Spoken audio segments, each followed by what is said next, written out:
School শিক্ষকদেরকে per head 5,000 টাকা তখনকার সরকার দিয়ে, মানে সরকার বলতে আওয়ামী লীগ না, গভর্নমেন্ট, ডিসি বাই ডিফল্ট, এইটা ডিসি তার পাওয়ারে শিক্ষকদেরকে ডেকে নিয়ে 5,000 টাকা করে দিয়েছে তারা ভোট নৌকাতে দেওয়ার জন্য। যে শিক্ষক ওই সময় 5,000 টাকা ঘুষ নিয়ে ভোট কাটছে, সেই শিক্ষক এখন কি ডিউটি করবে না? করতেছে। তো সেই শিক্ষক আবার যে নৌকায় কাটছে, সে যে ধানের শীষে কাটবে না, সে যে দাঁড়িপাল্লায় কাটবে না, সে যে আমার ঈগল প্রতীকে কাটবে না, এটা নিশ্চয়, তার নিশ্চয়তা কে দিবে ভাই? যেটা আওয়ামী লীগ সবসময়ই রাখছে, যে আপনার ধর্মের ভিত্তিতে মানুষকে বিভক্ত রাখা, অথবা সংখ্যালঘু ভিত্তিতে মানুষকে বিভক্ত রাখা, মুক্তিযুদ্ধের ভিত্তিতে মানুষকে বিভক্ত রাখা। এবং এইটা একটা ইন্ডিয়ান ন্যারেটিভও বলতে পারেন, যে কলকাতার বয়ান, বিএনপি কালকে যদি ভোট হয়, পরশুদিন বিএনপি ক্ষমতায় আসে, তো আপনি রাজনীতি করবেন না? অবশ্যই। তো আপনার কি দাবি দেওয়া নিয়ে আপনি মাঠে নামবেন না? তো আপনি যদি এইটা বিএনপিকে আবার বাউন্ড করতে না পারেন যে আমাদের দাবি মানতে হবে, তাহলে কি আপনার কোনো রাজনীতি থাকবে? কর্মমুখী শিক্ষা, এইটা যদি আপনি ডেভেলপ করতে না পারেন, তাহলে আপনি মানে কোনো কিছু দিয়ে আপনি এই তরুণ সমাজের উন্নয়ন ঘটাতে পারবেন। দেশের নাম্বার 1 ট্রেডিং অ্যাপ নিফটি ফার্স্টে পাচ্ছেন ট্রেডিং এর সব সুবিধা, dual এক্সটেন্স access, company analysis, portfolio তৈরি করা সহ আরও অনেক ইউনিক ফিচারের সাথে ট্রেড করতে ডাউনলোড করুন এক্ষুনি।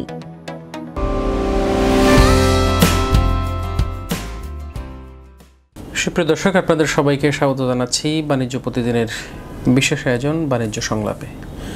আপনারা জানেন, আমি অনুষ্ঠান আলোচনা করে থাকি রাজনীতির বর্তমান অবস্থা এবং আগামীতে আসলে আমরা কেমন রাজনৈতিক পরিবেশ দেখতে চাই, এই সাথে সমসাময়িক বিভিন্ন ইস্যু নিয়ে। আজকে আমাদের স্টুডিওতে হাজির হয়েছেন আমার বাংলাদেশ পার্টি বি পার্টির যুগ্ম সাধারণ সম্পাদক জনাব আনোয়ার সাদাত টুটুল। আজকের অনুষ্ঠানে আপনাকে স্বাগত জানাচ্ছি। ধন্যবাদ আপনাকে। টুটুল ভাই, একটু শুরুতে আমি জানতে চাচ্ছি, বাংলাদেশের যে সাম্প্রতিক সময়ের যে অস্থিরতা, এই অস্থিরতাটাকে আপনি আসলে কিভাবে মূল্যায়ন করছেন? আসলে সাম্প্রতিক সময়ের অস্থিরতাকে যদি আপনি বিবেচনা করেন, এটা কিন্তু হওয়ারই কথা। কেন? আপনি দেখবেন যে কোনো অভ্যুত্থানের পরে আওয়ামী লীগের বিচার, তারপরে হচ্ছে নির্বাচন ইত্যাদি সেগমেন্ট যখন সামনে আসতেছে, স্বাভাবিকভাবেই এই একাধারে আওয়ামী লীগ, একাধারে ইন্ডিয়া, দুইটা পরিস্থিতিরই বিপক্ষে। তারা চায় না যে বাংলাদেশে একটা সুষ্ঠু নির্বাচন হোক, তারা চায় না যে বাংলাদেশে একটা স্থিতিশীল সরকার পরিচালিত হোক। তো যখন ইন্ডিয়ার মতো একটা বড় রাষ্ট্র যখন এই ধরনের চিন্তার মধ্যে থাকে, আর আপনি তো জানেন যে বাংলাদেশে আওয়ামী লীগ ক্ষমতায় ছিল, ইকোনমিক্যালি তারা হাজার হাজার কোটি টাকা লুটপাট করে বিদেশে পাচার করছে। তারপরে আপনারা শুনছেন যে সালম গিয়ে ইন্ডিয়াতে শেখ হাসিনার সাথে দেখা করছে, এবং বিভিন্ন কায়দায় কিভাবে অস্থির পরিবেশ তৈরি করা যায়, এগুলো তো তাদের একটা ইস্যু আছে। এবং আপনি দেখছেন যে ট্রাইব্যুনালে এখন শেখ হাসিনার বিচার প্রায় শেষ পর্যায়ে। তো এগুলো তো হচ্ছে শেখ হাসিনার বিচার শেষ মানে তার যে কোনো সময় রায় হবে। তো রায় যখন শেখ হাসিনার রায় হবে অথবা আওয়ামী লীগের প্রধানের রায় হবে, স্বাভাবিকভাবে তো তাদের এক ধরনের ভীতি কাজ করতেছে। এবং সরকারের এইটা একটা ব্যর্থতা যে সরকার বিগত সময়ে যেভাবে গুরুত্ব দিয়ে এটাকে ট্যাকেল করা উচিত ছিল, স্মার্টলি হ্যান্ডেল করতে পারতো, সেটা সে করে নাই, অথবা পারে নাই, অথবা আমলাতান্ত্রিক জটিলতা বা নানা সমস্যার কারণে হয় নাই, যার ফলশ্রুতিতে এখন কিছুটা ভোগান্তি বা কিছুটা অস্থিরতা আমাদের চোখে পড়তেছে আর কি। এই যে আসলে কেপিআই ভুক্ত আমাদের যেই এলাকাগুলো, এই এলাকায় আসলে এই মুহূর্তে এইরকম একটি ধরনের অগ্নিসংযোগ, এটা আসলে স্বাভাবিক কোনো ঘটনা? এটা কি আসলে বাইরের কারোর পক্ষে এটা করা সম্ভব? এই ইস্যু তো আসলে তদন্ত যেহেতু হচ্ছে, তদন্তের পরে বোঝা যাবে। কিন্তু সাধারণ জনমানুষ তো এগুলোকে স্বাভাবিক ঘটনা বলে মনে করছে না, সাধারণ ঘটনা মনে করার মতো বিষয়ও না। আপনারা জানেন যে আসলে বিশেষ করে বিমানবন্দরের অগ্নিকাণ্ডটা তো একেবারে বাংলাদেশের অর্থনীতিতে খুবই খারাপ প্রভাব ফেলছে। এখানে দেখা যাবে যে কয়েক হাজার কোটি টাকা সম্পদ নষ্ট হয়েছে। তারপরে আমাদের রূপপুর পারমাণবিক বিদ্যুৎ কেন্দ্রের অনেক সরঞ্জাম এখানে পুড়ে গেছে। তো এরপরে আমদানি রপ্তানিকারকদের যে মালামাল ক্ষতিগ্রস্ত হয়েছে, সেগুলোর কি হবে? তারপরে ইন্টারন্যাশনালি তো আমাদের এই বিগত কিছুদিন আগেই বাংলাদেশে বিমানবন্দরকে কার্গো হ্যান্ডেলিংয়ে কিন্তু সেফ অ্যান্ড সেফটি একটা সার্টিফাই করা হয়েছিল। তো সেখানে এই ধরনের ঘটনা ঘটার ফলে হবে কি, এই যে ইন্টারন্যাশনালি বাংলাদেশের বিমানবন্দরকে সেফ অ্যান্ড সেফটির যে এনশিওর করা, সেটা আবার একটা হুমকির মুখে ফেলা হইল। তার মানে বাংলাদেশের পুরো ব্যবসা বাণিজ্যটাই কিন্তু এক ধরনের হুমকির মুখে ফেলারই একটা প্রক্রিয়া। তো এই ধরনের ঘটনা যখন ঘটে, স্বাভাবিকভাবেই সাধারণ মানুষ তো এইটাকে ইজিয়ার করতে পারে না, যে আমি এটা আসলে সহজেই হবে, অথবা কোনো দুর্ঘটনা জনিত ঘটনা, অথবা মানুষ মনে করছে যে হয়তো ষড়যন্ত্রমূলকভাবেই এই ধরনের ঘটনা ঘটানো হয়েছে। এর বাইরে তো এত বড় অগ্নিকাণ্ড বিমানবন্দরে হওয়া তো খুব টাফ। আমরা একটুবার জুলাই সনদে বহুল প্রতীক্ষিত যে জুলাই সনদ গত শুক্রবারে সই হয়েছে, এর মধ্যে অনেকগুলো দল সই করেনি, বিশেষ করে যারা আসলে এই গণঅভ্যুত্থানের বড় একটা শক্তি দাবি করে এনসিপিও জুলাই সনদে সই করেন। এটা কি রাজনৈতিক অঙ্গনে কোনো ধরনের প্রভাব ফেলতে পারে? জুলাই সনদে এনসিপি কেন স্বাক্ষর করলো না বা স্বাক্ষর করলো, এটা তো তাদের রাজনৈতিক অধিকার আছে, কেউ স্বাক্ষর করবে অথবা স্বাক্ষর করবে না। আমাদের মতামত ছিল যে আমরা যেটা বুঝি সেটা হচ্ছে যে একটা দাবি বা একটা কাজ যখন আমরা শুরু করছি, এটা তো দীর্ঘ সময় চলছে, ধরেন আমার হাতে কিছুই নাই, শূন্য, সেখান থেকে আমরা কাজ করতে করতে আমরা 100 চাইছি, সেখানে আমরা 30 পাইছি। তো এখন কি আমি বলবো আমি 30 নেব না? 30 নেয়ার পরেও তো আমার 100-তে যাওয়ার অপশান আছে। তো সেখানে আমি স্বাক্ষর না করার তো কোনো মানে যুক্তিকতা আমাদের মনে হয়নি, যার কারণে আমরা করছি। কারণ আমরা চাইছি যে আমাদের পার্টির একটা মৌলিক বিধান আছে যে মানে এইটা জনগণকে একতাবদ্ধ করা, অথবা রাজনৈতিক দলকে রাষ্ট্রের ক্ষেত্রে যাতে আমরা ঐক্যবদ্ধ করতে পারি, এই ধরনের একটা আমাদের পার্টির একটা গঠনতান্ত্রিক মৌলিক জায়গা আছে। সেখান থেকে আমরা মনে করছি যে এই যে মৌলিক, যদি জাতি এই ধরনের ক্রাইসিসেও যদি জাতি একতাবদ্ধ না হয়, রাজনৈতিক দলগুলো একতাবদ্ধ না হয়, তাহলে তো আসলে বাংলাদেশ স্বাধীনতা সার্বভৌমত্বের প্রশ্ন আসবে। তো প্রত্যেকটা জায়গায় কি আমরা দ্বিধা করব, দ্বন্দ্ব করব, অথবা আমাদের ইগোকে আমরা সামনে নিয়ে আসবো? তো এই ইগোইস্টিক জায়গাগুলো দেখানোর বহুত সুযোগ আমাদের হাতে থাকবে। তো এটা তো আমাদের রেগুলার বেসিসে করার কোনো দরকার নেই।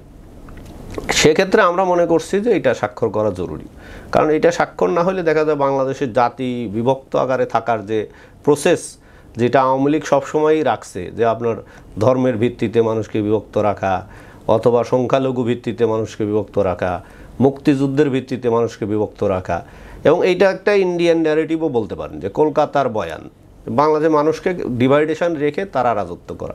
তা আমরা দিন শেষে যদি ওই ছোটোখাটো বড় যে কোনো ব্যাপারেই যদি আমরা একমত হইতে না পারি, তাহলে তো সেই ডিভাইডেশনের রাজনীতিটাই দিনকে দিন বাড়বে। তো আমরা এটাকে কমায় আনার পরিবর্তে আমরা একজন আরেকজনের বিরুদ্ধে বক্তব্য দিয়ে, ট্যাগ দিয়ে এটাকে আমরা বাড়াবো কিনা, এটা তো একটা রাজনৈতিক দূরদর্শিতার ইস্যু। তো সেক্ষেত্রে এনসিপি তার ভূমিকা নিছে, আমরা আমাদের প্রচেষ্টা রাখছি, এটাই আর কি। তো এই যে জুলাই সনদে আসলে অনেকগুলো বিষয় তো, যেটা অনেকগুলো রাজনৈতিক দলগুলো ঐক্যমতে আসতে পারে নাই, এটা আসলে কি কোন প্রসেসে সেটাতে সমাধান হতো? যেগুলো ধরুন বিএনপি মানলো না, বিএনপি ক্ষমতায় যাওয়ার পরে সেটাতে সে বাদ দিয়ে দিল, বা এবি পার্টি একটা প্রস্তাব করছে, ওই প্রস্তাব ঐক্যমত্য কমিশন মেনে নেয় না বা অন্য দল মানে নেই, এবি পার্টি যৌথভাবে বা এককভাবে যেভাবে যদি ক্ষমতা দখল মানে যায়, সেক্ষেত্রে এবি পার্টিরা মানলো, তাহলে আসলে কি জুলাই সনদের কোনো ধরনের ইয়া থাকবে না? প্রথমত কথা হচ্ছে যে এখানে 84টা পয়েন্ট ছিল। তো নোট অফ ডিসেন্ট খুব সম্ভবত বিএনপি 20টা-22টা এই ধরনের নোট অফ ডিসেন্ট দিছে। তার মানে কি? তার মানে তো সে 60+ জায়গায় তো সে একমত আছে। তো আমরা যারা 84 পয়েন্টের 60টায় যদি একমত হই, তো সেটা আমি মানব না কেন? এটা তো না মানার কোনো কারণ নাই। কারণ যদি আমরা একমত না হইতাম, দ্বিমত নোট অফ ডিসেন্ট যদি 50+ থাকতো, যে 80টা হয়েছে ঠিক আছে, এর মধ্যে 60টাই মানি না, বা নোট অফ ডিসেন্ট, তো নোট অফ ডিসেন্ট দেওয়ার অধিকার তো রাজনৈতিক দলেরও থাকতে হবে। কারণ এটা ধরেন প্রত্যেকেই যে মানে সব বিষয় একমত হবে, তাহলে তো আর তার মতাদ্বৈততা বা মতভিন্নতা থাকতো না, তাহলে তার আলাদা রাজনৈতিক দল হইতো না। প্রত্যেকেরই তো রাজনৈতিক স্টেক আছে, তো সেক্ষেত্রে তাদের রাজনৈতিক বিষয় তো তারা বিবেচনা করবে, আমি আমারটা বিবেচনা করব, এনসিপিরটা বিবেচনা করবে, কিন্তু আমাদের মৌলিক যে ইস্যুগুলো সংস্কারের, সেই ইস্যুতে তারা একমত হইল কিনা এটা তো গুরুত্বপূর্ণ। যে সংবিধান সংশোধনের যে ইস্যুগুলো আছে, অথবা পুলিশ সংস্কারের যে ইস্যুগুলো আছে, অথবা দুর্নীতি দমন সংস্কারের যে ইস্যুগুলো আছে, অথবা আপনার নির্বাচন কমিশন সংস্কারের যে ইস্যুগুলো আছে, অথবা এই যে সাংবিধানিক পদগুলোতে নিয়োগের যে প্রক্রিয়া আছে, সেগুলোতে তো বিএনপি মোটামুটি অনেকাংশে একমত হয়েছে। তো কিছু যেগুলো নাই সেগুলো তো আমাদেরকে, ধরেন আপনি একটা বিএনপি একটা বড় রাজনৈতিক দল, তার সাথে আপনি কি করবেন? তাকে তো আপনার বুঝের মধ্যে আনতে হবে। তা আমরা যেটা বুঝতেছি জনগণের জন্য এটা ভালো হবে, প্রথমত আমরা কি করতে পারি, তার সাথে আমরা আলাপ আলোচনা করতে পারি, তাকে বুঝাইতে পারি। এই বুঝের মধ্যেই তো এই এত সময় চলে গেছে, 7-8 মাস ধরে একটা ঐক্যমত কমিশনের মিটিং চলছে। এরপরেও যদি তারা না মানে, তো আপনি রাজনীতি, ধরেন বিএনপি কালকে যদি ভোট হয়, পরশুদিন বিএনপি ক্ষমতায় আসে, তো আপনি রাজনীতি করবেন না? অবশ্যই। তা আপনার কি দাবি দোয়া নিয়ে আপনি মাঠে নামবেন না? তো আপনি যদি এইটা বিএনপিকে আবার বাউন্ড করতে না পারেন যে আমাদের দাবি মানতে হবে, তাহলে কি আপনার কোনো রাজনীতি থাকবে? তো প্রত্যেকেরই তো রাজনৈতিক জায়গা আছে। আপনি যদি মানুষকে নিয়ে রাজনীতি করতে চান, তাহলে তো আপনাকেও তো ওই সুযোগগুলো কাজে লাগানোর অপশান আছে, এবং আপনার দাবি দোয়া নিয়ে মাঠে যাওয়ার অপশান আছে। রাজনীতি মানেই তো এটা করা। তো এটা যদি না করতে পারেন, তো আমার রাজনীতি তো আমাকে করতেই হবে, যে আমি জুলাই অভ্যুত্থানের যে সনদ, এটা আপনি বাস্তবায়ন করেন, আইনে পরিণত করেন। এই দাবিগুলোই তো রাজনৈতিক দলের একটা গুরুত্বপূর্ণ দাবি। সেটা যে সরকারেই থাকুক আর যে বিরোধী দলেই থাক, কেউ না মানলে সেটার জন্য তো জনগণ বসে থাকবে না। তো এই জুলাই সনদের আসলে স্বাক্ষর তো করে ফেললেন, এখন বাস্তবায়নের প্রক্রিয়াটা আসলে কি হবে? বাস্তবায়নের প্রক্রিয়া নিয়ে তো সরকার কথা বলছে যে তারা জুলাই সনদ বাস্তবায়নের একটা ঘোষণা দিবেন। ইতোমধ্যেই সম্ভবত আমি পত্রিকায় বা মিডিয়ায় কোথাও দেখেছি যে জুলাই সনদ বাস্তবায়নের একটা ঘোষণা তারা দিবেন। দ্বিতীয়ত হচ্ছে, এটা নিয়ে তো গণভোটেরও একটা ঐক্যমত আছে, যে গণভোটের ব্যাপারে সবাই একমত হয়েছে যে এটা গণভোট দেওয়ার অর্থ হচ্ছে বাংলাদেশের সকল মানুষের একটা মতামত নেওয়া হইল। সকল মানুষ গণভোটে যদি এটা পাশ হয়, তো এই সকল মানুষের মতামতের ভিত্তিতে যে জিনিসে ঐক্য প্রতিষ্ঠিত হবে, সেটা তো সংবিধানে পরবর্তী যে সরকারই আসবে সে তো রেটিফাই করতে বাধ্য থাকবে। এটা তো বাস্তবায়ন করা খুব কঠিন এরকম না। মানে আমাদের সহজ কথা, রাজনৈতিক দলগুলো যদি চায় যে আমরা জনগণের ভালো কিছু করব, কোনো কিছুই তো সমস্যা না। কিন্তু যদি না চায়, যদি সে মনে করে যে আমি এই সুযোগ কাজে লাগাই এটা করব, তো সেই সুযোগ তো কাজে লাগানোর, ধরেন আপনি এটার একটা খুবই ভালো উদাহরণ তো শেখ হাসিনার আমলে আছে। যেরকম এই তত্ত্বাবধায়ক সরকার বাতিলের যে মামলা, এটা তো তত্ত্বাবধায়ক সরকার সংক্রান্ত কোনো মামলা ছিল না, এটা অন্য একটা মামলা থেকে রায় নিয়ে এসে এটাকে বাতিল করা হয়েছে। আর যে রায় দেওয়া হয়েছে সেখানেও তো তত্ত্বাবধায়ক সরকার পরবর্তী 2 নির্বাচন সংক্রান্ত ইস্যুতে ছিল, এবং আওয়ামী লীগ তো এটা সংসদে বাতিলই করে দিল। তো যেখানে আদালতের রায়ও ছিল না, তো সেটাও তো সে বাতিল করছে। তাই আমি যদি চালাকি চতুরি করতে চাই, সেটার তো ভিন্ন ভিন্ন অপশান আছে। কেউ জোর করে ক্ষমতায় থাকতে চাইলে এটা তো আপনি মানে কি বলে যে আপনি মানে যে কোনো পরিস্থিতিতেই সেইটা সুযোগ নেবে। এখানে তো মানুষের চরিত্র পরিবর্তন না হইলে, আমি যদি জনগণের ভালো না চাই, তাহলে তো আমার ওই প্র্যাকটিস তো থাকবেই, এটা তো স্বাভাবিক। এবার আসে একটু নির্বাচন। আসলে নির্বাচন এখন যেই ধরনের অস্থিরতা শুরু হয়েছে বিভিন্ন পর্যায়ে, আসলে অনেকেই বিশ্বাস করে সঠিক সময়ে যেই ঘোষণা দিয়েছিল ফেব্রুয়ারিতে নির্বাচন, সেটা হবে কি হবে না এই ধরনের অনিশ্চয়তা তৈরি। আপনি একজন রাজনৈতিক কর্মী হিসাবে আপনি কি সেটা মনে করেন যে এই ধরনের অনিশ্চয়তা তৈরি হয়েছে? আমরা তো মনে করি যে নির্বাচন যথাসময়ে হবে, কারণ আমরা তো একদম নির্বাচনের শুরু থেকে না, আপনার তত্ত্বাবধায়ক এই কেবল অন্তর্বর্তীকালীন সরকার গঠিত হওয়ার পর থেকেই যখন প্রধান উপদেষ্টা ঘোষণা দিয়েছিলেন যে আমরা জানুয়ারি টু জুনের মধ্যে আমরা নির্বাচন দিয়ে দিব, তা আমরা তো ওইটা থেকেই আমরা ট্রাস্ট রাখছি যে হ্যাঁ, ইউনূস সাহেব মানে এই ক্ষমতার অপব্যবহার করবেন, অথবা দীর্ঘমেয়াদী ক্ষমতা ধরে রাখবেন, অথবা অন্য কোনো পরিকল্পনা তার মাথায় আছে, এগুলো আমরা কখনো মনে করিনি। আমরা সবসময় মনে করছি যে উনি যথাসময়ে নির্বাচন দিয়ে উনি ক্ষমতা হস্তান্তর করবেন, এবং এটা আমরা বিশ্বাস করছি। আমরা নির্বাচন নিয়ে এবি পার্টি কখনো হাই টেম্পার হয়নি। নির্বাচন দিতে হবে জানুয়ারিতে, নির্বাচন দিতে হবে ফেব্রুয়ারিতে, নির্বাচন দিতে হবে মার্চে, কোনো ইস্যু আমরা তুলি নেই। তো নির্বাচন নিয়ে কেউ একটু হাই টেম্পার হয়েছিল, সেটা থামানোর জন্য প্রধান উপদেষ্টা তো একটা মাসের ঘোষণাও দিয়েছে। আবার দু একটা দল এই সময়ে আগেও দাবি করছিল যে আমরা ফেব্রুয়ারিতে নির্বাচন চাই।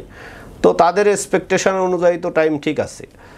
আমরা এখনও বিশ্বাস করি এটাই, যে নির্বাচন ওই সময়ের মধ্যেই হবে। তো এখন ওই সময়ের মধ্যে করতে পারা না পারার সফলতা ব্যর্থতা পুরোটার দায়ী তো সরকারের ঘাড়েই চাপবে, কারণ এই তো পুরো প্রক্রিয়ার সাথে সে জড়িত। এখন আপনি করতে পারবেন বা পারবেন না, এই ইস্যুটা তো আপনার। কিন্তু সরকার যদি এটা সাকসেসফুলি করতে না পারে, তাহলে দিন শেষে তো প্রধান উপদেষ্টার একটা বিরাট সম্মানের হানি হবে, অথবা ওনার ইমেজ ক্ষুণ্ণ হবে, এটাই তো হবে। তবে এখানে একটা বিষয়ে ব্যাপক হারে আলোচনা ছিল যে সিসি ক্যামেরা, কেন্দ্রে সিসি ক্যামেরা স্থাপন, এখন সরকার সেই সিদ্ধান্ত থেকে ফিরে এসেছে। আজকে নির্বাচন কমিশন সচিব যেই কথাটা বলেছেন যে প্রায় 90 থেকে 1 লাখের উপরে সেনাবাহিনী মোতায়েন থাকবে। আসলে সেনাবাহিনীকে মোতায়েনের জন্য মোতায়েন থাকবে নাকি আসলেই কাজ করবে, সেটা একটা বিষয়। আর সিসি ক্যামেরাটা যে সরকার ওইখান থেকে সরে আসছে, এর ফলে কি আসলে সুষ্ঠু নির্বাচন আপনি মনে করেন যেটা সম্ভব হবে? আপনি সুষ্ঠু নির্বাচন বলতে যে পরিস্থিতি পরিবেশটা বোঝায়, এইটা বাংলাদেশে খুব কম সময় দেখা গেছে। আপনি যদি হিস্ট্রিক্যালি বাংলাদেশের স্বাধীনতার পর নির্বাচনের হিস্ট্রি দেখেন, তা আপনি একটা বেটার ইলেকশন, আপনি অলমোস্ট 91কেই আপনি একটা বেটার ইলেকশন বলতে পারবেন। এর বাইরে খুব বেশি ভালো নির্বাচন মানে প্রশ্ন নাই, এই ধরনের কথা ওঠে নাই, এইরকম নির্বাচন কিন্তু বাংলাদেশে খুব বেশি নাই। ওই সমস্ত নির্বাচনেও কিন্তু 91 বলেন, 96 বলেন, অথবা 2001 বলেন, এই নির্বাচনগুলোতে কিন্তু সিসিটিভি টিভি কোনো কিছুই ছিল না। কিন্তু আসলে মানুষ সানন্দে ভোট দিছে, রেজাল্ট মেনে নিছে, অথবা পরিবেশ পরিস্থিতি সরকারও কন্ট্রোল করছে বিভিন্ন কায়দায়, বিভিন্নভাবে এটা ভালোভাবে হয়েছে। এখন যেটা সমস্যা হয়েছে যে প্রযুক্তির কারণে সিসিটিভি ক্যামেরা লাগানো না লাগানোর ইস্যু আসছে, আরও অনেক ইস্যু আসছে। কিন্তু আপনি জানেন কি না, আমি ব্যক্তিগতভাবে খোঁজখবর নিয়ে যতটুকু জানি যে 2014 অথবা 2018 অথবা 2024 সালের নির্বাচনে যারা ডিউটি করছেন, আপনার ওই যে পোলিং অফিসার যারা, প্রিজাইডিং অফিসার যারা, দেখবেন যে পোলিং অফিসাররা কিন্তু ম্যাক্সিমাম ছিল স্কুল শিক্ষক। আপনি আমি আপনার পত্রিকায় যে এখন তো আপনারা রেকর্ডেড, আমি বলতেছি, আপনি খোঁজ নেবেন, স্কুল শিক্ষকদেরকে পার হেড 5000 টাকা তখনকার সরকার দিয়ে, মানে সরকার বলতে আওয়ামী লীগ না, গভর্নমেন্ট, ডিসি বাই ডিফল্ট, এটা ডিসি তার পাওয়ারে শিক্ষকদেরকে ডেকে নিয়ে 5000 টাকা করে দিয়েছে তারা ভোট নৌকাতে দেওয়ার জন্য, ভোট কেটে দেওয়ার জন্য। তো এখন ধরেন এই যে একটা মানে ইলিগাল সিচুয়েশন তৈরি হয়েছে, আগামী রাজনীতিতে এই ধরনের পরিস্থিতিতে হবে না, এইটা আপনি কিভাবে ঠেকাবেন? এইটা সিসিটিভি যদি আপনি 20টাও বসান, আপনি কোন ব্যালট বাক্সের হিসাব কে নেবে? প্রথমত হচ্ছে বাংলাদেশের এখনও যে প্রশাসন, আপনি সচিবালয়ে যান, সচিবালয়ে গিয়ে দেখেন যে আপনার এখন এই যে বর্তমানে এস্টাবলিশড কৃষি সচিব এমদাদ সাহেব, উনি হচ্ছে কি বলে বঙ্গবন্ধু জন্ম শতবার্ষিকী উদযাপন কমিটির সেক্রেটারি ছিলেন। উনি সচিব ছিলেন তখন, এখনও উনি কৃষি সচিব আছেন। এবং জানেন যে কৃষি মন্ত্রণালয়ের উপদেষ্টা হচ্ছেন স্বরাষ্ট্র উপদেষ্টা। স্বরাষ্ট্র উপদেষ্টার শুধু স্বরাষ্ট্র মন্ত্রণালয়ের যে ক্রাইসিস, এইটা সামাল দেওয়াই তার পক্ষে সম্ভব না। এরপরে কৃষি মন্ত্রণালয়ের মতো সবচেয়ে ভাইটাল একটা গুরুত্বপূর্ণ, বাংলাদেশের সবচেয়ে বড় মন্ত্রণালয়, যেইটার সাথে বাংলাদেশের জনগণের রুটি রুজি জড়িত, সেই মন্ত্রণালয়ের সচিব হচ্ছেন বঙ্গবন্ধু জন্ম শতবার্ষিকী উদযাপন কমিটির সেক্রেটারি। তো আপনি, এই হচ্ছে আমার সরকার। এবং আপনি এই কয়েকদিন আগেই আপনি দেখছেন যে বাংলাদেশের সরকারের সবচেয়ে গুরুত্বপূর্ণ সচিব, জনপ্রশাসন সচিব মোখলেছুর রহমান সাহেবকে সরানো হয়েছে। এবং তার বিরুদ্ধে এলিগেশন কি ছিল? একজন ডিসিকে পদায়ন করা হয়েছে ঘুষের বিনিময়ে, এই ধরনের এলিগেশন ছিল। সত্য মিথ্যা এটা তো আর আমি বলতে পারবো না, বাট এইটা তো এই ধরনের এলিগেশনে যখন আপনার রাষ্ট্রের সবচেয়ে গুরুত্বপূর্ণ সচিবকে পদ থেকে সরানো হয়, তো এই ধরনের আমলাতান্ত্রিক পরিস্থিতিতে আপনি সুষ্ঠু নির্বাচন তো মানে আশা করাটা খুবই দুরূহ। তো সেই ক্ষেত্রে সরকার কি ভূমিকা নেয়, ইলেকশন কমিশন কিভাবে নির্বাচন পরিচালনা করে, এগুলো দেখার বাইরে গিয়ে আপনি অ্যাডভান্সলি বলে দিতে পারবেন না যে এটা সিসি ক্যামেরা লাগাইলে কি হইতো, না লাগাইলে কি হইতো। দিন শেষে মানুষ যদি ভোট দিতে না পারে, অথবা পরিবেশটা যদি ওই ধরনের না হয়, অথবা ডিসিরা যদি ইউনোরা যদি শিক্ষকদেরকে টাকা দিয়ে হুমকি দিয়ে ভোট কাটতে বাধ্য করে, তো এই খবর তো আর আপনি সিসিটিভিতে পাবেন না, কিছুতেই পাবেন না। আপনি কেউ কি এটা কোনো পত্রিকা আসছে এটা যে শিক্ষকদের টাকা দেওয়া হয়েছে ভোট কাটার জন্য? আপনি জিজ্ঞাসা করবেন যে সমস্ত পোলিং অফিসার ওই সময় ছিল, তারা তো জীবিত আছে, মারা যায় না এখনো সবাই, আর জিজ্ঞাসা করলেই আপনি পাবেন। তো এইটা রাষ্ট্রের অবস্থা, বাংলাদেশ রাষ্ট্রের অবস্থা। যে শিক্ষক ওই সময় 5,000 টাকা ঘুষ নিয়ে ভোট কাটছে, সেই শিক্ষক এখন কি ডিউটি করবে না? করতেছে। তো সেই শিক্ষক আবার যে নৌকায় কাটছে, সে যে ধানের শীষে কাটবে না, সে যে দাঁড়িপাল্লায় কাটবে না, সে যে আমার ঈগল প্রতীকে কাটবে না, এটা নিশ্চয় তার নিশ্চয়তা কে দিবি ভাই? ঠিক আছে না? এই জন্য জনপ্রশাসন এবং মানে যেটাকে মানে এই পুলিশ প্রশাসন, জনপ্রশাসন বা আর্মি ব্যুরোক্রেসি, এগুলো যদি রাষ্ট্রের না হয়, জনগণ ওরিয়েন্টেড না হয়, এগুলো যদি পলিটিক্যালি বায়াসড হয়, তাইলে সেখানে তো আপনি নিরপেক্ষ নির্বাচন কেন, কোনো কিছুই আপনি নিরপেক্ষ আশা করা তো খুবই টাফ। এবার হিসেবে আপনাদের নির্বাচনের প্রস্তুতি নেই, বিপাটি আসলে নির্বাচনের প্রস্তুতি কি আসলে ওনারা কি 300 আসনেই আপনারা পাঠিয়ে দিতে চান, নাকি কারোর সাথে যৌথভাবে নির্বাচনে আপনারা অংশগ্রহণ করবেন? আসলে যৌথ নির্বাচন করার ইস্যুতে আমাদের যেটা চিন্তা সেটা হচ্ছে যে একটা নতুন রাজনৈতিক দল হিসেবে আমরা চেষ্টা করতেছি যে 300 আসনেই আমরা নির্বাচন করতে পারি কিনা। 300 আসনে যদি আমরা নির্বাচন করতে পারি, এটা হচ্ছে আমাদের দলের, আমাদের এমপি হইতে হবে, আমাদের 20টা এমপি লাগবে, অথবা অমুকের সাথে আপোষ করে আমাদের চেয়ারম্যানের বা সেক্রেটারির এমপি হইতে হবে। এই ধরনের মেন্টালিটি আসলে আমাদের খুব বেশি নাই। আমাদের চিন্তাটা হচ্ছে যে এবি পার্টিকে একদম মাঠ পর্যায়ে রুট লেভেলে সাংগঠনিক ভিত্তির উপর দাঁড় করানো। তো ওই বিষয়টাকে সামনে রেখে আমরা চিন্তা করছি যদি 300 আসনেই আমরা নির্বাচন করতে পারি, জনগণের কাছে যদি আমরা আমাদের মার্কা নিয়ে, আমাদের প্রার্থী নিয়ে যেতে পারি, তাহলে অন্তত আমরা প্রত্যেকটা জেলা, উপজেলা, ইউনিয়ন, ওয়ার্ড পর্যায়ে আমাদের সংগঠনের একটা বিস্তৃতি দাঁড়াবে। সেখানে হয়তো আমাদের জামানতও বাজেয়াপ্ত হইতে পারে। কেউ হয়তো বলবে যে 500 ভোটও পাবে না, কেউ হয়তো বলবে 5,000 ভোটও পাবে না। এটা হইতে পারে, এটা হওয়াটাই খুব স্বাভাবিক। কারণ আপনারা এখন যে সমস্ত রাজনৈতিক দল রাজনীতিতে ফুল স্টেক নিয়ে আছে, তাদের এক একজনের বয়স 40 থেকে 80 অথবা 80 থেকে 40। তো তাদের সাথে আমাকে বিট করতে হচ্ছে 5 ইয়ার্সের একটা পলিটিক্যাল পার্টি নিয়ে। তো স্বাভাবিকভাবেই আমার ভোট কম বেশি হতেই পারে, কিন্তু আমাদের চিন্তাটা হচ্ছে যে সর্বোচ্চ আসনে নমিনেশন দিয়ে কিভাবে আমরা পার্টিকে রুট লেভেলে জনগণের কাছে নিয়ে যেতে পারি, এটাই আমাদের মেইন টার্গেট। তারপরে হচ্ছে আমাদের চিন্তা হচ্ছে জোট যদি করতেও হয়, সেই ক্ষেত্রে আমাদের প্রধান ইস্যু হচ্ছে যে জুলাই গণ অভ্যুত্থানের আন্দোলনে বা এই চিন্তা চেতনা, আমাদের যে একটা লিবারেল ডেমোক্রেটিক পলিটিক্যাল ইস্যুস, এইগুলো মাথায় রেখে যারা পলিটিক্স করে তাদেরকে নিয়ে জোট আকারে নির্বাচন করা যায় কিনা, এটা হচ্ছে আমাদের আরেকটা চিন্তা।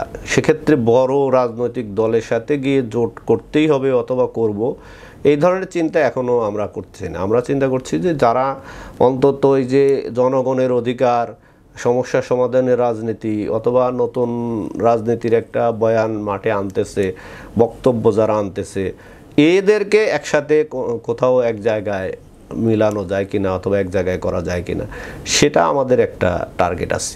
তো এই মূলত এখনো পর্যন্ত আমাদের জোটের আলোচনাটা এই পর্যায়ে। একটা বিষয়, আপনারা যে 109 জনের তালিকা ইতিমধ্যে প্রকাশ করেছেন যাদেরকে মনোনয়ন দিয়েছেন বিভিন্ন আসনে, সেখানে আপনার নামেও একটি আসন আছে সিরাজগঞ্জ 6। এই সিরাজগঞ্জ 6 আপনার নির্বাচনী আসন নিয়ে আপনার আসলে পরিকল্পনাটাকে আপনি কি করতে চান? সিরাজগঞ্জ 6 হচ্ছে এমন একটা আসন এইটা বাংলাদেশের মধ্যে আপনি যদি বলেন যে সবচেয়ে গুরুত্বপূর্ণ 10-15-20টা আসন ধরেন, তাইলে এইটা একটা গুরুত্বপূর্ণ আসন এই হিসেবে যে বাংলাদেশের সবচেয়ে বড় মানে তাঁতের কাপড়, যেটা শাড়ি, লুঙ্গি, গামছা, এই যে আমরা নিত্য প্রয়োজনীয় যে আমাদের প্রতিনিয়ত দৈনন্দিন কাজের যে প্রয়োজনীয় জিনিসের সবচেয়ে বড় হাট বাংলাদেশে ধরেন একটা দুইটা, একটা হচ্ছে বাবুরহাট নরসিংদী, সবচেয়ে বড় হাট কাপড়ের, দ্বিতীয়টা হচ্ছে শাহজাদপুর সিরাজগঞ্জ। আপনি এর আরও একটা গুরুত্বপূর্ণ বেশ কয়েকটা ইস্যু আছে, সেটা আপনি জানবেন যে এই যে বাংলাদেশের সমবায় প্রতিষ্ঠানের মধ্যে সবচেয়ে বড় একটা সমবায় প্রতিষ্ঠান মিল্ক ভিটা। মিল্ক ভিটার প্রধান ফ্যাক্টরি এবং উৎপন্ন শুরু হয়েছে শাহজাদপুর থেকে। আরও একটা মানে বিরাট বড় একটা ইস্যু আছে, সেটা হচ্ছে যে উত্তরবঙ্গ অর্থাৎ রাজশাহী রংপুর ডিভিশন, যেটা আর এটা তো আগে রাজশাহী ডিভিশন ছিল, এখানে 16টা জেলা, এই 16টা জেলার তেল সরবরাহের জন্য মেইন যে ডিপো, এই ডিপোটা হচ্ছে শাহজাদপুরে।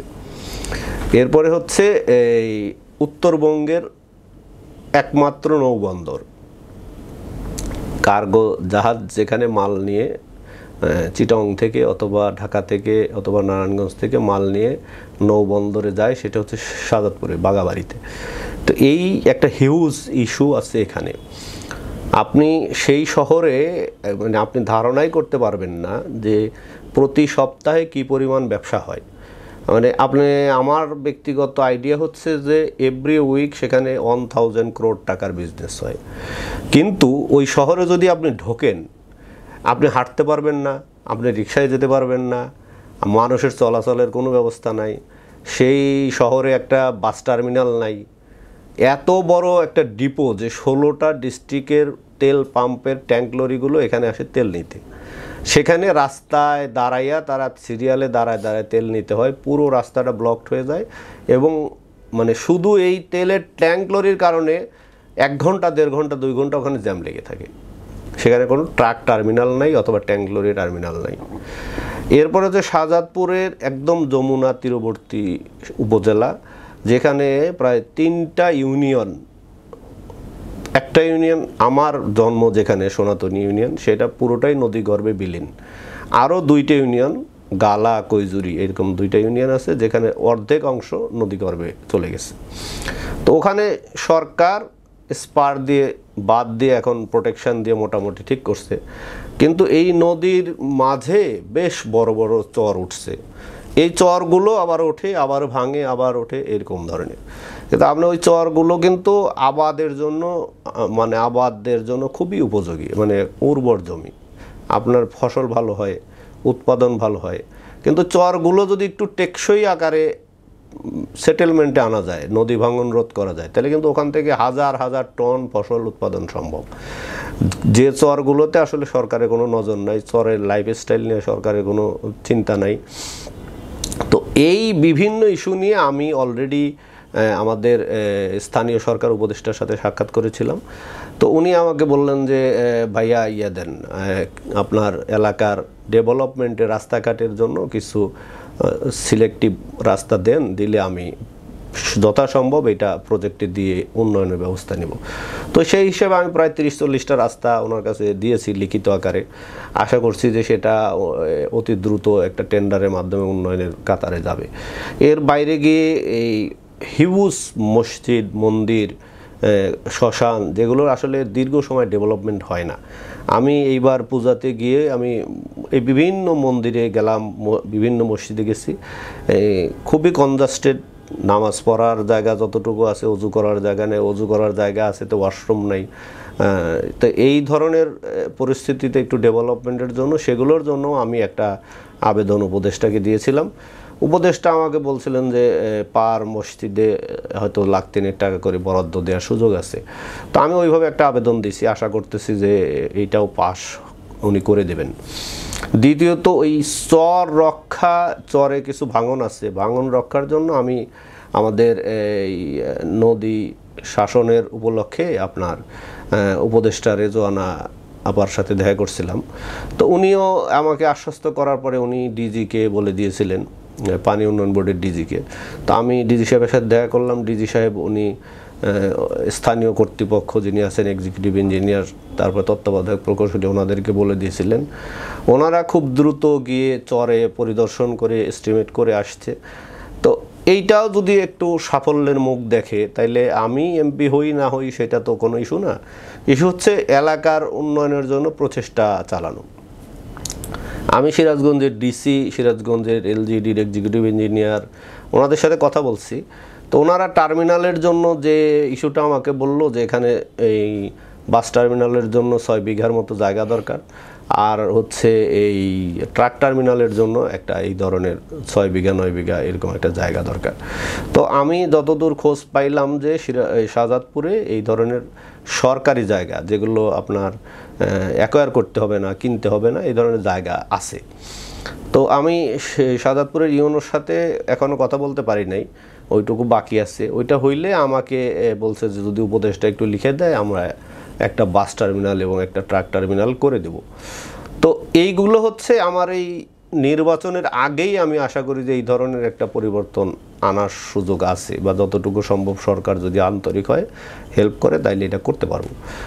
আর তারপরে এই নির্বাচন যেহেতু করব, স্বাভাবিকভাবে সাধারণ মানুষের কাছে তো যাচ্ছি, কথা বলতেছি, ভালো মন্দ রেসপন্স তো জনগণ দিবে বা জনগণ বলবে বা বুঝাবে। আর আমি তো প্রথমবারের মতো আমি নির্বাচন করার ইস্যু নিয়ে তাদের কাছে গেছি।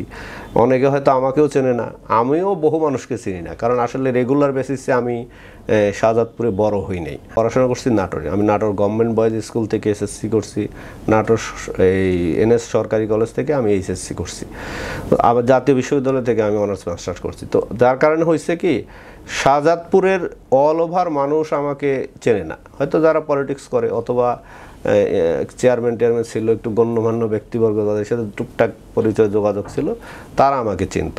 তো এখন যেহেতু আমি রেগুলার বেসিসে যাচ্ছি, আশা করি যে হয়তো 1-2 মাসের মধ্যেই মানুষ চিনবে, জানবে বা বুঝবে আর কি। তো এই সব মিলে যতটুকু সম্ভব আর কি এলাকায় যাওয়া, এটাই। তরুণদের নিয়ে আসলে আপনার কি চিন্তা, আপনি কি করতে চান তাদেরকে নিয়ে? এটা তো হচ্ছে আমার চিন্তার উপরে তরুণদের ভবিষ্যৎ নির্ভর করবে না, এইটা একটা রাষ্ট্রীয় ফাংশন। বিকজ আপনি জানেন যে বাংলাদেশে এখন 12 কোটি ভোটার, 12 কোটি ভোটারের আমার ধারণা 3 কোটির কাছাকাছি ভোটার হচ্ছে তরুণ। তো এইটার ডেভেলপমেন্টের জন্য তরুণদের জন্য সরকারকেই উদ্যোগ নিতে হবে, এবং বিশেষ করে সরকারকে যে বিষয়টা সিরিয়াস উদ্যোগ নেওয়া দরকার সেটা হচ্ছে বাংলাদেশের শিক্ষা ব্যবস্থার একটা আমূল পরিবর্তন করা দরকার। মানে এই কথা বললে মানুষ হয়তো আমার উপর একটু ক্ষিপ্ত হইতে পারে বা রাগও হইতে পারে। বাংলাদেশে আমি বিশ্লেষণ করে যেটা দেখছি, টুকটাক ন্যাশনাল ইন্টারন্যাশনালি পড়াশোনার বিষয়ে খোঁজখবর নিয়ে আমি যেটা দেখছি, তা আমার অ্যানালাইসিস হচ্ছে যে বাংলাদেশে আপনার এই ইন্টারমিডিয়েটের পরের পড়াশোনাটা বাংলাদেশ সবার জন্য খুব জরুরি না। বিকজ বাংলাদেশের মানুষ কাজের জন্য যোগ্য হইতে যেটুকু দরকার এটা ইন্টারমিডিয়েট হলে এনাফ। এক্সাম্পল হিসাবে যদি আপনি বলেন, এরকম হাজার হাজার এক্সাম্পল আপনি দিতে পারবেন যে আমাদের যে সমস্ত ভাইরা ব্যাংকে চাকরি করেন, ধরেন উনি ক্যাশিয়ারে চাকরি করেন অথবা রিসিট কাটেন অথবা এই ধরনের অনেক অপশান আছে না। দেখেন আপনি একটা ছেলে বাংলাদেশে ইন্টারমিডিয়েট পাস করে 18 বছর 20 বছর বয়সে, তো সে তো ওই বয়সে সার্ভিসে যেতে পারে, তার সুযোগ আছে তো। কিন্তু আমাকে মানে মাস্টার্স পাস করে ব্যাংকের ক্যাশিয়ার হইতে হবে অথবা একটা রিসিপশনের চাকরির জন্য মাস্টার্স পাস করে হইতে হবে। এটা হচ্ছে কেন? হচ্ছে বিকজ বাংলাদেশে এসএসসি পাস করে ছেলে মেয়েরা ভালো কিছু শিখছে না, ইন্টারমিডিয়েট পাস করে ভালো কিছু শিখছে না। এমনকি আমি মানে এটা আমারই দুর্ভাগ্য, অথবা বাংলাদেশেরও দুর্ভাগ্য বলতে পারেন, যে আমার সাথে ইউনিভার্সিটির অনেক ছেলে মেয়ের পরিচয় হয়, কথা হয়। আসলে আমি বহু ছেলে মেয়ে দেখছি যে যারা পাবলিক ইউনিভার্সিটিতে পাস করার পরেও মেইল করতে পারে না। তো আপনি এটাকে মানে আপনাকে তো তরুণদের যে ভাগ্য নিয়ে যে চিন্তা, এটা তো আপনাকে প্রথম নিতে হবে যে একটা কর্মমুখী শিক্ষা।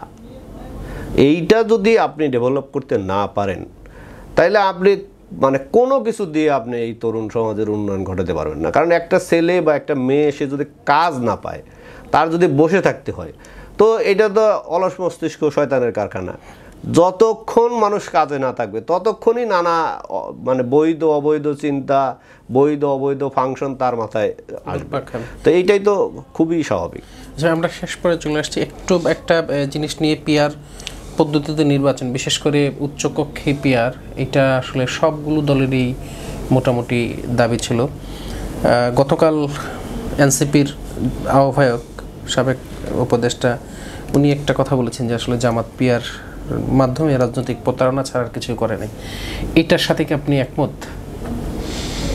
দেখেন, মানে জামাত রাজনৈতিক পিআর চাওয়ার মাধ্যমে প্রতারণা করছে বা করে নাই, এই ফাংশন তো আমি আর একটা পলিটিক্যাল দল হয়ে বলতে পারি না। কারণ রাজনীতি ইস্যু হচ্ছে আমি যে কর্মসূচি দিব এইটা জনগণকে আমি বোঝাবো, আমি যেটা বলবো এটা বোঝানোর দায়িত্ব কার? আমার। এটা যদি জনগণ মনে করে যে এটা ভালো, তো জনগণ অ্যাকসেপ্ট করবে। জনগণ যদি মনে করে না এটা তো আমার জন্য ভালো না, সে অ্যাকসেপ্ট করবে না। আমার কথা হচ্ছে আমি একটা রাজনৈতিক দল হয়ে যদি রাজনৈতিক নেতা হইলে নেতৃত্ব দেই, তাহলে আরেকজনের কর্মসূচির সাথে একমত হওয়ার আগে, আরেকজনের কর্মসূচি ব্র্যান্ডিং করার আগে, কথা বলার আগে, ওই কর্মসূচিটা আমাকে বুঝতে হবে আগে। আমি যদি এটা না বুঝে বলি যে এটা হচ্ছে প্রতারণা অথবা এটা হচ্ছে, এটা তো আমার জন্য দুঃখজনক। কারণ জামাতের রাজনীতি করতেছে, বিএনপি রাজনীতি করবে, এনসিপি রাজনীতি করবে, আমি আমার রাজনীতি করব। সবারই কর্মসূচি তো এক হবে না, সবারই কর্ম পদ্ধতিও এক হবে না। কিন্তু আপনি যদি, আমি যেরকম জামাত পিআরের কথা বলছে যে তারা মানে নিম্নকক্ষে উচ্চকক্ষে দুই কক্ষেই পিআর চায়, এই বিষয়ে আমরা কখনো একমত ছিলাম না। আমরা শুরুতেই বলছি নিম্নকক্ষে আমরা পিআর চাই না, আমরা উচ্চকক্ষে পিআরের কথা বলছি। তো নিম্নকক্ষে পিআর নিয়ে বাংলাদেশের অনেক ধরনের সুবিধা বা অসুবিধা আছে এবং বাংলাদেশের মানুষের এখন যে পরিস্থিতি, এতে আসলে পিআর সম্পর্কে বাংলাদেশের মানুষের এখনও ওই ধরনের সুস্পষ্ট ধারণা হয় নাই। ব্যক্তিগতভাবে বলতে গেলে যে খুবই লেখাপড়া জানে, খুবই ভালো বোঝে, এইরকম লোকও পিআর সম্পর্কে সিলেক্টিভলি কোনো আইডিয়া বাংলাদেশে দিতে পারবে না। এবং যেসব দেশে পিআর হয়েছে সেসব দেশে পিআরের অনেক ফরমেশন পরিবর্তন আস্তে আস্তে হয়েছে বা হয়েছে, এগুলো হয়েছে। সেক্ষেত্রে এই আলোচনাটা আমার ধারণা কেবল শুরু হয়েছে, এটা মিনিমাম 1-2 বছর 3 বছর এই আলোচনা চলতে হবে। জনগণকে পিআর সম্পর্কে ধারণা পাইতে হবে, বুঝতে হবে, দেন এইটা যদি ইফেক্টিভলি মাঠে আসে। উচ্চকক্ষে পিআরের ব্যাপারে তো সবাই একমত। এখানে তো বিএনপি শুধু বলছে যে তারাও পিআর চায় সিটের ভিত্তিতে, আমরা বলছি যে পিআর চাই আমরা ভোটের ভিত্তিতে। এতটুক ডিফারেন্সের মধ্যে আছে, তো বিএনপি তো তার মতো বলবে, এটাই তো স্বাভাবিক। কারণ সে যেহেতু সিট বেশি পাবে আশা করতেছে, তো সিট বেশি পাইলে সে উচ্চকক্ষে সিট বেশি নেবে। এটা তো মানুষের দলের রাজনৈতিক কর্মসূচি, এটা তো কোনো গোপন ইস্যু না। গোপন হইল যে আমি বললাম ভোটের ভিত্তিতে পিআর হবে, কিন্তু আমি কাজ করলাম এই সিটের ভিত্তিতে পিআর। এইটা যদি করি তখন না এটা প্রতারণা বলতে পারা যাবে। কিন্তু আমি যদি যেটা বলছি সেটাই ঠিক থাকে, সেটাকে তো আর আপনি প্রতারণা বলতে পারবেন না। ধন্যবাদ ভাই আপনার গুরুত্বপূর্ণ সময় থেকে আমাদেরকে সময় দেওয়ার জন্য। আপনাকেও ধন্যবাদ। সুপ্রিয় দর্শক, আমরা এতক্ষণ দেখছিলেন বাণিজ্য প্রতিদিনের বিশেষ আয়োজন বাণিজ্য সংলাপ। আপনারা জানেন আমরা অনুষ্ঠান আলোচনা করে থাকি রাজনীতির এবং সাম্প্রতিক সময়ের বিভিন্ন ইস্যু নিয়ে। আজকে আমাদের স্টুডিওতে উপস্থিত ছিলেন এবি পার্টি আমার বাংলাদেশ পার্টির যুগ্ম সাধারণ সম্পাদক, একই সাথে সিরাজগঞ্জ 6 আসন থেকে মনোনীত প্রার্থী জনাব আনোয়ার হোসেন আনোয়ার সাদাত টুটুল। আজকের অনুষ্ঠানে আমরা আপনাদের সবাইকে এতক্ষণ আমাদের সাথে থাকার জন্য ধন্যবাদ জানিয়ে আজকের মতো এখানেই বিদায় নিচ্ছি। আল্লাহ হাফেজ।